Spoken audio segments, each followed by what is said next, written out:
Assalamu alaikum students. Today I am going to highlight another big mistake that is made by CSS PMS aspirants while attempting a CSS PMS essay.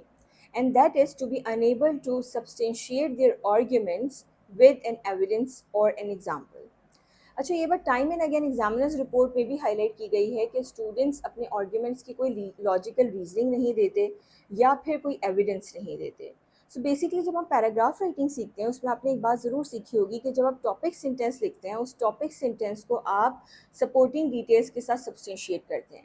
Now the topic sentence is basically और main argument और main idea और main point, right.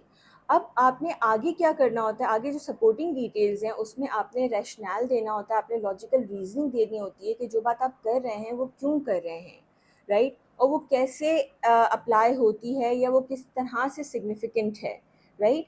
फिर उसके बाद आप कोई example भी add करते हैं in order to strengthen your argument, right. अब एग्जाम्पल्स क्या होती हैं? Examples can be a book reference, किसी बुक का रेफरेंस हो सकता है, किसी रिसर्च स्टडी का रेफरेंस हो सकता है, कोई केस स्टडी हो सकती है, कोई हिस्टोरिकल इवेंट हो सकता है, कोई फैक्ट्स एंड फिगर्स हो सकते हैं, कोई रियल लाइफ इवेंट हो सकता है, कोई करंट इवेंट हो सकता है जो कि आपके आर्ग्यूमेंट को स्ट्रेंथन करता हो, राइट.